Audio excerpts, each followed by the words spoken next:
नमस्कार, 10 का दम में आपका स्वागत है। मैं हूं आपके साथ करुण कुमार और मेरे साथ मौजूद हैं हमारे क्रिकेट एक्सपर्ट, टीम इंडिया के पूर्व स्पिनर मनिंदर सिंह और पूर्व तेज गेंदबाज अमित भंडारी, और साथ ही हमारी सहयोगी सायरा और शैली भी अपने कमेंट्स के लिए हमारे साथ मौजूद है। इनसे हम चर्चा करेंगे और आपको दिखाएंगे कि कैसे आज विराट बनेंगे बाहुबली। थोड़ी खुशी थोड़ा गम यहाँ पर तो पुणे के लिए यही कहना होगा। मनिंदर जी, आप इसको कैसे देखते हैं कि महेंद्र सिंह धोनी जिस अंदाज के लिए जाने जाते हैं, कुछ वैसा ही उन्होंने कल दिखाने की कोशिश की, लेकिन इसके बावजूद टीम हार गई। लंबा नहीं खींचा, क्योंकि देखो 11 बॉलों में 23 रन बनाए। महेंद्र सिंह धोनी अगर 30 बॉलें खेले और 60 रन बना दे तो फिर स्टोरी कुछ अलग हो जाएगी। बहुत बढ़िया बॉल थी जिस पर आउट हुए, उसको रीड ही नहीं कर पाए कि गूगली थी चाइनामैन बॉलर की। लेकिन पुणे का हारने का सबसे बड़ा कारण है मुझे उनकी फील्डिंग लगता है। एक तो बेन स्टोक्स नहीं है टीम में, उसके बाद जो बॉलर्स हैं इस तरह की पिच के ऊपर अगर फील्डर्स उनका साथ नहीं देंगे तो फिर ये हश्र होगा जो हुआ है। उनादकट की तरफ इशारा कर रहे हैं आप? मुनादकट ने एक कैच छोड़ा, 12 रन पर थे मेरे ख्याल से उथप्पा, फिर 30 कुछ रन पर थे कैप्टन, उनका कैच छोड़ा गया। सो अगर आप कैचेस ऐसे छोड़ेंगे तो फिर कोई चांस नहीं। अमित जी, ऐसा लगता है कि उथप्पा को कटप्पा बनने का मौका खुद पुणे ने दे दिया? देखिए, ये गेम ही ऐसा है कि जिस इंसान का आप कैच छोड़ेगा वो भी ऐसे बैट्समैन का वो स्ट्रोक प्लेयर है जो चांस ही देगा एक बार कैच छोड़े। उसने कल दिखा दिया कि आपने भी चांस दिया, उसके बाद मैं टीम का क्या कर सकता हूँ। और जिस तरह से बैटिंग नजर आई, ऐसा लगा ही नहीं कि अभी वापसी कर सकती है पुणे।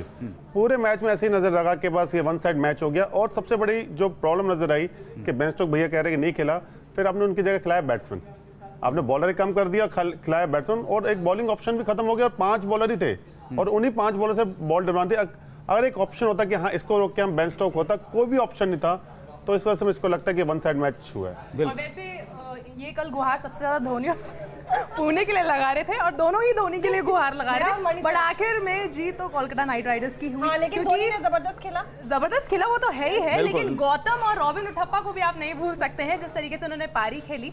एंड माइंडेड जो पुणे के, तो आपने उथप्पा के बारे में कहा था? मैंने बोला उथप्पा के बारे में नहीं था, लेकिन उथप्पा चल गया, कटप्पा बन गया। मैं हमेशा गौतम गंभीर को, चलिए गौतम गंभीर जो और गंभीरता से वो खेलते हुए दिखाई पड़ा, और हम सुनील नारायण के लिए, और वो जल्दी आउट हो गए। लेकिन हम जो उम्मीद कर रहे थे महेंद्र सिंह धोनी के लिए, वो अपने पूरे फॉर्म में कल बिल्कुल, इसीलिए हम कह रहे हैं कि धोनी को आउट करते हो तब तो कॉन्फिडेंस कहाँ चला जाएगा मनिंदर जी? बिल्कुल, इसमें कोई शक की बात नहीं है, क्योंकि धोनी एक ऐसे खिलाड़ी है जो किसी भी तरह की पिच के ऊपर हर तरह से काउंटर कर सकते हैं बॉलर्स को। और स्पेशली अगर कोई यंगस्टर हो, जैसे वो कह रहे थे कि मुझे प्रेशर भी बहुत लग रहा था, लेकिन सबसे बढ़िया बात उन्होंने जो बोली पीसी में कि मैं उनकी विकेट लेने के लिए देख रहा था। ऐसे में क्या होता है, कई यंगस्टर्स जान बचाने की कोशिश करते हैं कि किसी तरह से इनको सिंगल दे दिया जाए, जान बचा ली जाए या रन रोकने की कोशिश की जाए। उसमें बहुत पिटाई होती है, लेकिन ये सोच बहुत अच्छी और बहुत आगे तक लेके। लेकिन आपने अभी पिच की बात की, तो मैं आपसे पूछना चाहती हूँ, कल पिच प्रॉब्लम तो नहीं थी जिसका खामियाजा पुणे की टीम को भरना पड़ा, जो बॉलर्स की ग्रिप नहीं नहीं, आई थिंक जबकि 180 से ऊपर बना चुकी है। नहीं, मेरे ख्याल से पिच बहुत बढ़िया थी बैटिंग के लिए, इसमें कोई शक की बात नहीं है। लेकिन लेग स्पिनर्स का एडवांटेज क्या होता है, जो रिस्ट स्पिनर्स होते हैं वो किसी भी तरह की पिच के ऊपर बॉल को टर्न कराने की क्षमता रखते हैं, और इसी पिच पर केकेआर ने कमाल। बिल्कुल, अभी केकेआर की तरफ होंगे। नहीं, जो अच्छा खेलेगा, देखो आपको तारीफ तो खुद ब खुद करनी ही पड़ेगी, क्योंकि वो तारीफ के काबिल वैसे ही हो जाता है। रनआउट की बात हो रही थी अमित जी, महेंद्र सिंह धोनी की बात हो रही है यहाँ पर, तो उनके जैसा विकेट कीपर कहा जाए तो आज के दौर में भी कम ही दिखते हैं। देखिए, कई चीज़ें आप खेलते हैं ना, बचपन क्रिकेट खेलते हैं गली में, तो आपको कई चीज़ें सीखते हो कि हमने कैसे वो चीज़ करनी है, आउट करना है कि कैसे। तो कई चीज़ें धोनी ने इस क्रिकेट में दिखाई है कि जो आप क्रिकेट सीखते हो वो नहीं, कई डिफरेंट भी करते हैं। जो आप, जैसे आप टेनिस बॉल क्रिकेट है, कई चीज़ें वहाँ से सीखते हो आप, तो आपको नई नई चीज़ें, टेक्निक जैसे कहते हैं भैया आ रही हैं, कई शॉट्स आ रहे हैं जिन्होंने आपको कभी किताबों में पढ़ा नहीं, तो ऐसे कई चीज़ें जो फील्डिंग में सीखते हो, जो आपको इम्प्लीमेंट करना पड़ता है, तो कई चीज़ें आप आगे चल के सीखेगा। ये आपने एक नया दौर देखा, इससे अच्छा भी दौर देख सकते हो कि आप सोचो कि ये भी हो सकता है। और एक नया रूल आने वाला है। सबसे अच्छी चीजें हैं उनको आत्मसात करनी होंगी। मनिंदर जी, आप देखिए, इसको कहते हैं स्ट्रीट स्मार्ट। आप इंटरनेशनल क्रिकेट खेल रहे हैं, धोनी ने बहुत बार ऐसा किया है। So Dhoni is a street smart cricketer. क्यों, कैसे, जैसे इन्होंने बताया कि पहले गली कूचों में खेले, वहां से आप बहुत कुछ सीखते हैं। एक्चुअली केदार जाधव एक शॉट लगाते हैं इनसाइड आउट, उनसे जब पूछा गया एक प्रेस कॉन्फ्रेंस में, तो उन्होंने कहा कि जब बचपन में मैं टेनिस बॉल क्रिकेट खेलता था तो केवल ऑफ साइड के रन्स होते थे, तो यहाँ की बॉल, लेग स्टंप की बॉल हमें वहाँ मारनी पड़ती थी, इसीलिए मेरा शौक वहाँ से सीखे। और पाकिस्तानी क्रिकेटर्स भी इसके लिए जाने जाते हैं, और इमरान खान जो है ऐसे क्रिकेटर्स को ढूंढते रहा करते थे। भारत में भी ऐसे बहुत सारे क्रिकेटर्स होते हैं, जैसे महेंद्र सिंह धोनी की तरफ मनिंदर जी ने इशारा किया है। तो महेंद्र सिंह धोनी है, विराट कोहली है, जो आज के युवा आ रहे हैं उनको देखकर फॉलो कर रहे हैं। विराट कोहली की भी बात कर लेते हैं, जिनके लिए यह सीजन बेहद खराब गया है। पहले चोट की वजह से कोहली शुरुआती मैचों से बाहर रहे और जब मैदान पर लौटे तब भी विराट की टीम का बेदम प्रदर्शन फिलहाल जारी दिख रहा है। और अब तो विराट के चैलेंजर्स की हालत ऐसी हो गई है जहां एक भी हार प्लेऑफ का रास्ता बंद करता हुआ दिखाई देगा। ऐसे में क्या आज रैना के लायंस के खिलाफ विराट बाहुबली बन पाएंगे? तो अब नहीं तो कभी नहीं, ऐसा वक्त आ गया है आरसीबी के लिए। हालांकि गुजरात के लिए भी बहुत ज़्यादा जो है वो हालात बेहतर दिखाई नहीं पड़ रहे हैं। दो अच्छी टीमें मनिंदर जी, और बॉटम के लिए यहाँ पर लड़ाई लड़ती हुई दिखाई पड़ रही है। इसको आप किस तरह से आईपीएल में देखते हैं? बहुत बढ़िया बात कही आपने, दो अच्छी टीमें और बिल्कुल बॉटम पे है इस समय। आई थिंक ये दोनों टीमें हैरान होंगी अपने टीम्स के परफॉर्मेंसेस से। इन दोनों टीमों की लय ही नहीं बनी अभी तक।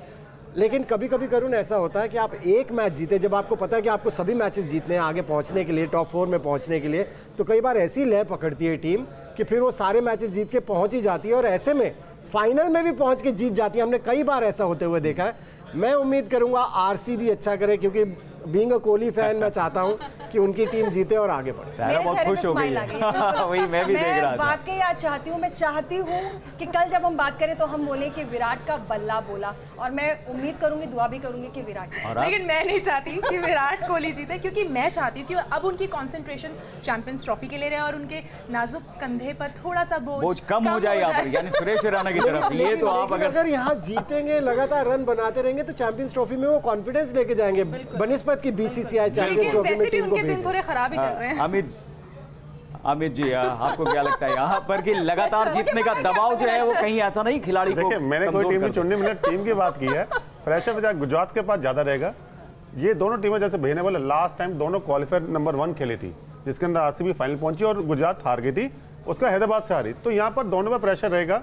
हाँ, एक को नीचे रहना पड़ेगा, एक को ऊपर जाना पड़ेगा। मुझको लगता है आरसीबी आज चढ़ाई कर सकती है, लेकिन इनके बल्लेबाजों को हो गया है। क्रिस गेल जो है वो अगर 70 में 69 रन बना रहे हैं और पावर प्ले में वो नहीं खेल पा रहे हैं, तो आखिर क्या हो गया है? क्रिस गेल के साथ हमेशा से परेशानी रही है। पहला सीजन उनका रहा था, बड़ी कंसिस्टेंटली उन्होंने परफॉर्म किया।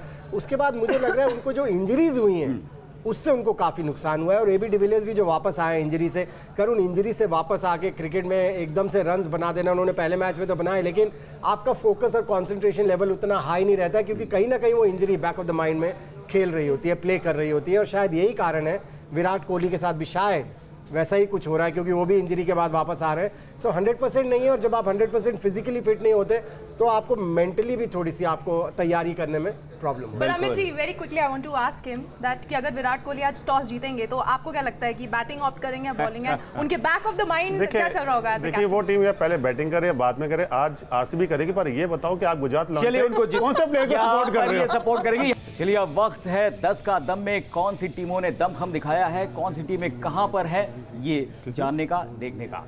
कोलकाता सबसे ऊपर है 8 मैच में 12 अंकों के साथ, रन रेट में बेहतर मुंबई से, और इसलिए मुंबई दूसरे पायदान पर, हालांकि अंक उसके भी 8 मैच से 12 है। हैदराबाद 9 अंक हैं उसके 8 मैचों से, और वहीं पुणे के भी 8 मैच से 8 अंक हैं और चौथे पायदान पर। पंजाब यहाँ पर 5वें नंबर पर, बेंगलोर की टीम 6ठे नंबर पर जिसके 5 अंक हैं और आज मुकाबला है उसका।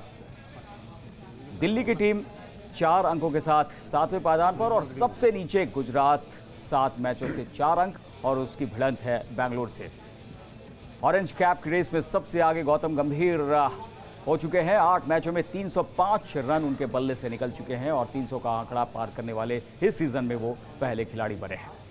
और भुवनेश्वर कुमार पर्पल कैप की रेस में सबसे आगे, 7 मैचों में 16 विकेट उनके नाम पर हैं। और देखने वाली बात कि अब इस रेस में कौन सा खिलाड़ी कहां पर होता है। आप सब यहां पर चर्चा में शामिल हुए, आप सबका बहुत बहुत शुक्रिया। तो इस पेशकश में फिलहाल इतना ही, लेकिन आप बने रहिए न्यूज़ नेशन के साथ, क्योंकि यहाँ खबरों का सिलसिला कभी नहीं थमता।